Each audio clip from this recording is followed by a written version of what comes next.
தளபதி வந்து அவரோட அரசியல் என்ட்ரி பற்றி உங்களுக்கு ஏதாவது ஒரு சில கருத்துக்கள்? இந்த மாதிரியான சூழ்நிலைகளில் எப்போதுமே வந்து சீமான் அண்ணனும் வந்து is been a big inspiration and support பல விஷயங்களில். இப்போ வந்து முதலாவதாக பார்க்க போகிற இந்த விடுதலை படத்துக்கான பிரசன்டர் யாரு அப்படிங்கிறது வந்து உங்களுக்கு நாங்கள் சொல்ல போகிறோம். ஒரு பெரிய கைத்தட்டோட லெட்ஸ் வெல்கம் சீமான் அவர்கள் மற்றும் பாரதி ராஜா சார் அவர்கள் டு தி ஸ்டேஜ்.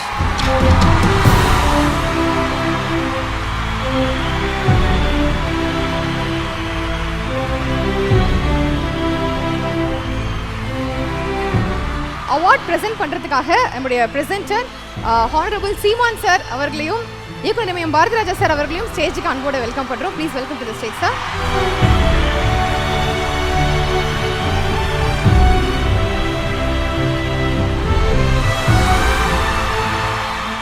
சார் ரெண்டு பேருக்கும் வணக்கம். ரொம்ப ரொம்ப நன்றி நிகழ்ச்சிக்கு வந்ததுக்கு. So Vetrimaaran சாருக்கான AV Behind Words Gold Hall of Fame Filmmaker 2023 Vetrimaran for Vidudalai.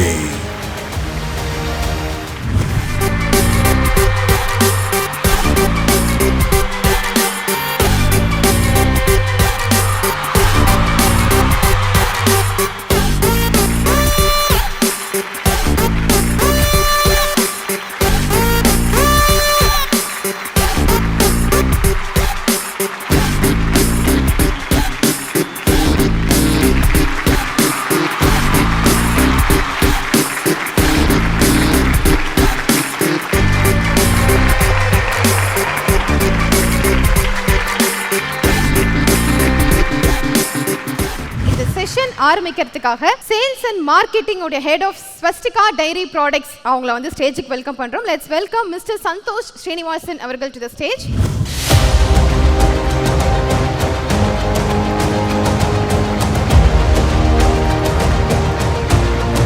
Now Mr. Santosh Srinivasan அவர்கள் கிளாப் போர்ட் அடிச்சு நீங்க வந்து இந்த செஷன் ஸ்டார்ட் பண்ணி வைக்க போறீங்க. ஒரு பெரிய கைதட்டல் கொடுத்தலாம் ஃபார் சந்தோஷ் ஸ்ரீனிவாசன் அவர்கள். லைன் ஆக்டிவிட்டி क्वेश्चंस நம்ம கேட்க போறோம். சோ முதல்ல வெற்றிமாறன் சார் கிட்ட, நீங்க அடுத்து இந்த படத்தை கண்டிப்பா இயக்க போறீங்க, நீங்க தான் அதை டைரக்ட் பண்ண போறீங்க அப்படிங்கிற மாதிரி போயிட்டு இருக்கிற ஒரு நியூஸ் அது. சோ நம்மளோட தளபதி வந்து அரசியல் போயிட்டாரு. அவரோட படம் வந்து இதுக்கப்புறம் பெருசாக வராது அப்படிங்கிற மாதிரி வந்து சொல்லியிருந்தாங்க. பட் அவர் நடிக்க போகிற அந்த கடைசி படத்தை இயக்க போகிறது நம்மளுடைய டேரக்டர் வெற்றிமாறன் சார் தான் அப்படின்னு ஃபிக்ஸ் பண்ணி ஃபர்ஸ்ட் லுக் போஸ்டர்லாம் இருக்கும்ல, அதுவுமே ஃபேன்ஸ் எல்லாம் ரெடி பண்ணி எல்லாமே போட ஆரம்பிச்சிட்டாங்க சார். ஸோ இது வந்து உண்மையா இல்லையா அப்படிங்கிறத உங்கள் வாயாலே நாங்கள் கேட்டு தெரிஞ்சுக்கலாம் அப்படின்னு சொல்லி ஆசைப்படுறோம். ஆமாம், நானும் வெளியூர்லேருந்து வரும்போது நியூஸ் பார்த்தேன். ஆமாம், அவரும் பார்த்துருப்பாருன்னு நினைக்கிறேன். தெரியல என்ன நடக்க போகுதுன்னு தெரியல. ஒரு நியூஸாக தான் போயிருக்கு அது. அது மாதிரி செய்தி தானே, செய்தி வந்தது, நானும் செய்தி பார்த்தேன். ஓகே, நம்ம பார்த்த மாதிரி அவரும் பார்த்துருக்கார் அப்படின்ற மாதிரி வந்து அவங்க சொல்லிட்டாங்க. அவரோட அரசியல் என்ட்ரி பற்றி உங்களுக்கு ஏதாவது ஒரு சில கருத்துக்கள்? அரசியலுக்கு வந்து யார் வேணால் வரலாம், அதிலெல்லாம் எந்த தப்புமே இல்லை.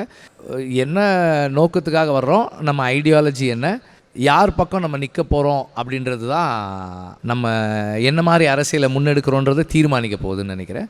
அரசியலுக்கு வர்றதுக்கு எல்லாருக்கும் உரிமை இருக்குது. அண்டு ஒரு சரியான கிரவுண்ட் ஒர்க்கோட ஒர்க் பண்ணிட்டு வர்றது கரெக்டாக இருக்கும். Yes, thank you so much sir. Vetrimaaran sir அவர்கள் நடிகராக போட்டு படம் எடுக்கணும்னு சொல்லிட்டு நிறைய பேர் ஆசைப்படுறாங்க. ஸோ நீங்கள் ஒரு டேரக்டர் படத்தில் நடிக்கணும் அப்படின்னா எந்த டேரக்டர் நீங்கள் சூஸ் பண்ணுவீங்க? வடிவேலு டைலாக் தான், ஏன் நல்லா தானே போயிட்டுருக்கு அப்படின்னு சொல்கிறதோட நிறுத்திடுறேன். எனக்கு நடிக்கிற எண்ணமே கிடையாது, ஐடியாவே கிடையாது. I don't want to be an actor. Okay, only as a director. ஆமாம், yes sir. at least for the next 10 years. அதுக்கப்புறம் வீட்டில் சும்மா இருக்கும்போது ஏதாவது போர் அடிக்குது, ஏதாவது ஷூட்டிங் வேடிக்கை பார்க்கலாம்பா அப்படின்ற மாதிரி தோணுச்சுன்னா வேணா அதுக்கப்புறம் வேற இருக்கலாம். நீங்கள் ஒரு இடத்துல சொல்லியிருப்பீங்க, எல்லா படமுமே வந்து மாஸ்டர் பீஸாக கொடுக்க முடியாது அப்படின்னு நீங்கள் சொல்லியிருப்பீங்க. பட் நீங்கள் எடுக்கிற ஒரு படமும் மாஸ்டர் பீஸாக தான் நீங்கள் கொடுத்துட்ருக்கீங்க. It's like breaking your own codes அந்த மாதிரி இருக்கே, அது எப்படி உங்களால் முடியுது? நான் எப்போவுமே ஃபீல் பண்ணுறது என்னென்னா, எனக்கு எந்த விதமான கிரிட்டிக்கல் அக்ளைம் ரெக்கக்னிஷன் எது கிடைச்சாலுமே வந்து it belongs to Balu Mahendra sir. நான் எப்போவுமே சொல்கிறது அதுதான், any awards and any recognition that I get is dedicated to Balu Mahendra sir. It belongs to him more than dedicated. அது அவருக்குரியது தான் நான் நினைக்கிறேன். அவர் கையால் நான் வாங்கிறது வந்து எனக்கு எவ்வளவு நிறைவையும் சந்தோஷத்தையும் கொடுக்குமோ அதே அளவு எனக்கு சந்தோஷம் வந்து பாரதிராஜா சார் கையால் அதை வாங்கிறது, அந்த ரெக்கக்னிஷன் எனக்கு கிடைக்கிறது. ஏன்னா எனக்கு 23 வயசு இருக்கும்போது நான் பாலுமகேந்திரா சார்கிட்ட ஜாயின் பண்ணேன். நான் அவரோட சேர்ந்து அவர்கிட்ட ஒர்க் பண்ண ஆரம்பித்து 6 மாதத்தில் எங்கள் அப்பா இறந்துட்டாங்க. So he is always been my father substitute. அவருடைய மறைவுக்கு அப்புறம் அந்த இடம் ஒரு பெரிய வேக்குவம் இருந்தது. நான் அதுக்கு முன்னாடி வந்து எனக்கு பாரதிராஜா சார் வந்து பழக்கம் இல்லை, நான் பேசினதில்லை. அதுக்கப்புறம் 2017 தான் அவரோட பேச ஆரம்பித்தேன். பேச ஆரம்பித்ததுக்கப்புறம் எனக்கு அந்த வாய்டு, பாலுமகேந்திரா சாருடைய ஆப்சன்ஸ் எனக்குள்ளே ஏற்படுத்தியிருந்த அந்த வாய்டு வந்து on a personal level Bharathiraja சாருடைய பழக்கம் வந்து எனக்கு ஃபில் பண்ணுச்சு. நான் எப்போவுமே அப்படி தான் ஃபீல் பண்ணுறேன். அவர் எப்போ பேசினாலும் சும்மா அவரோட போயிட்டு ஒரு 5 minutes பேசினா it gives me a lot of energy. அவருடைய எனர்ஜி லெவல்ஸ் வந்து மேட்ச் பண்ணவே முடியாது. இப்போ ஒரு ஸ்கிரிப்ட் அன்றைக்கி ஒரு நாள் கூப்பிட்டாரு கொஞ்ச நாளைக்கு முன்னாடி, டேய் நான் ஒரு ஸ்கிரிப்ட் பண்ணியிருக்கேன் அப்படின்னாரு. என்ன கேட்க போகிறாரு எனக்கு தெரியல. நான் வந்து ஒரு 30 days தான் ஷூட்டிங்கு. சரி சார் நீ வந்து எனக்கு ஒர்க் பண்ணு அப்படின்னாரு. நான் ஐ வாஸ் வெரி எக்ஸைட்டட். நான் உடனே சொன்னேன், சரி சார் நான் வரேன் சார் அப்படின்னேன். And I am eagerly waiting. அந்த அந்த 30 days அவரோட அசிஸ்டண்ட்டாக நான் ஒர்க் பண்ணுறதுக்கு ரொம்ப ஈகராக வெயிட் பண்ணிகிட்ருக்கேன். I am so happy. இந்த மாதிரியான சூழ்நிலைகளில் எப்போதுமே வந்து சீமானண்ணனும் வந்து is been a big inspiration and support பல விஷயங்களில். அந்த அசுரன் சாங் எல்லாம் வந்து சொன்ன மாதிரி தான். நான் ஒரு நாள் அண்ணன் எங்கே இருக்கீங்க அப்படின்னேன். வீட்டில் இருக்கேன் அப்படின்னாரு. நான் ஒரு பாட்டு கேட்டேன். ஆமாம் அப்படின்னா, அதை நான் ஜிவியை கூப்பிட்டு வரேன் நீங்கள் பாடுங்க அப்படின்னு சொல்லி கூப்பிட்டு போய் எந்த விதமான இதுவாக இருந்தாலும் சரி, எனி கைண்ட் ஆஃப் ஒரு டிஸ்கஷனாக இருக்கலாம், எதுனாலும் வந்து உடனே ஆக்சசபிளாக இருப்பாங்க. எல்லா சூழ்நிலைகளையும் எல்லா நேரத்துலையும் கூட இருக்கணும்னு நினைப்பாங்க. அவருடைய எதுவாக இருந்தாலும் அவரோட சப்போர்ட் நம்மளுக்கு இருக்குன்ற தைரியத்தோடு எதையும் செய்யலாம். அந்த மாதிரியான ஒரு அண்ணன் அவர். இந்த மேடையில் அவங்க 2 பேருமே வந்து எங்கள் டீமை வந்து அங்கீகரித்தது வந்து எங்களுக்கு பெரிய சந்தோஷம். On behalf of Viduthalai team I thank both of them. Thank you. Yes sir. So உங்கள் குருநாதர் பற்றி எந்த ஒரு ஸ்டேஜ்லையுமே நீங்கள் வந்து பேசாமல் இருந்ததே கிடையாது. ஸோ அவங்க கிட்டேருந்து எடுத்த ஒரே ஒரு லெசன் ஒன்று இருக்கும்ல, ஸ்ட்ராங்காக எல்லா படத்துலையும் நான் ஃபாலோ பண்ணுவேன் அப்படின்னு நீங்கள் எடுத்துக்கிட்ட ஒரு விஷயம். நீங்கள் நிறைய ஸ்டூடெண்ட்ஸ் எல்லாம் இருக்காங்க, உங்ககிட்ட இருந்து அவங்க கற்றுக்கலாம், இந்த ஒரு விஷயம் கண்டிப்பாக வந்து நீங்கள் ஞாபகத்தில் வச்சுக்கோங்க அப்படின்னு நீங்கள் கொடுக்குற ஒரு அட்வைஸ் என்னவாக இருக்கும்? இல்லை, அந்த மாதிரி எதுவுமே இல்லை. நான் வந்து இப்போ வரைக்கும் வந்து எனக்கு நான் எப்படி ஃபீல் பண்ணுவேன்னா, நான் பாலுமகேந்திரா சாரோட ஒர்க் பண்ணும்போது I was the first AD. மற்ற அசிஸ்டன்ஸ் எல்லாம் நான் திட்டிகிட்டே இருப்பேன். நான் இப்போவே நிறைய திட்டுவேன், அப்போ இன்னும் அதிகமாக திட்டுவேன். ஏன்னா வந்து வேலை நடக்கலைன்னா அவர் வந்து என்ன திட்டுவார், அந்த பயத்தில் நான் திட்டிக்கிட்டே இருப்பேன். இப்போவுமே எனக்கு அந்த ஃபீலிங் இருக்கும். ஒரு ஷார்ட்டு எனக்கு பிடிச்சிருந்தா எப்படி தோணுன்னா மைண்டில், இந்த ஷார்ட் பார்த்தா சார் வந்து நல்லா இருக்குன்னு சொல்லுவாங்க, இல்லைன்னா வந்து இந்த ஷார்ட்டு நல்லா இல்லையே அவருக்கு பிடிக்காதேன்னு இருக்கும். I always feel that I am still working as an assistant to him, where he is always overseeing my work. அதனால் வந்து எனக்கு இது அது அப்படின்னு தனியாக எதுவும் பார்க்க தெரியாது. ஒரு விஷயம் சொல்லலாம், அவர் சொன்ன எல்லாமே சினிமாவில் வந்து பொன்மொழிகள் மாதிரியே தான் இருக்கும். அவர் சொல்லுவார், எல்லாமே வந்து இட்ஸ் காமன், சாதாரணமான விஷயந்தான். ஒரு ஆணும் பெண்ணும் உட்காந்து பேசுகிறாங்கன்னா அது சாதாரணமான விஷயந்தான். Until you decide where you see it from. ஒரு 2 பேர் பேசுகிறத நீ எங்கேருந்து பார்க்குறன்றதுல தான் வந்து அது என்ன மாதிரியான கான்வர்சேஷன்றது தீர்மானிக்கப்படுது. எங்கேருந்து பார்க்குறோம் அப்படின்னும் போது அது ஆங்கிள் வருது, லென்சிங் வருது, ரேஞ்ச் வருது, எவ்வளோ பேர் பக்கத்தில் இருக்காங்கன்னு தெரிய போது எல்லாமே சேர்ந்து வருது. ஸோ அந்த எங்கேருந்து பார்க்குறோம், எப்படி பார்க்குறோம், எப்படின்னா அந்த லென்ஸ் எங்கேருந்து இஸ் த ஆங்கிள். ஸோ இதுதான் டிட்டர்மைன் பண்ணுதுன்னு சொல்லுவார். So I always make sure ஒரு ரூம்குள்ளே போனால் அல்லது ஒரு இடத்துக்கு போனால் இந்த சீனை எங்கேருந்து பார்த்தா நல்லாயிருக்கும்னு அண்டர்ஸ்டாண்ட் பண்ணிக்க ட்ரை தான் பண்ணுவேன். அது இன்னும் கரெக்டாக வரும்னு சொல்ல முடியாது. அண்ட் நீங்கள் சொன்ன கேள்விக்கான பதில் வந்து ஒரு ஒர்க் வந்து கிளாசிக்காக இல்லையான்றது காலம் தான் சொல்லணும். இன்றைக்கி இருக்கிற ரெக்கக்னேஷனோ அப்ரிசியேஷனோ சொல்ல முடியாதுன்னு நினைக்கிறேன். I am really gifted to be making film in the times when the kind of films that I'm making are being appreciated.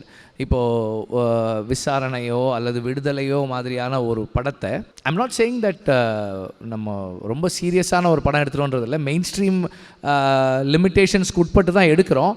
ஆனாலும் அந்த படத்தை ரிலீஸ் ஆகும்போது ஒரு மெயின் ஸ்ட்ரீம் லெவலில் ஒரு சக்ஸஸ்ஃபுல் ஃபில்மாக மாற்றுற அந்த இடத்துல இருக்கிறது வந்து I feel I'm very gifted. And அந்த கிரெடிட்ஸ் வந்து ஆடியன்ஸுக்கு தான் சேரணும்.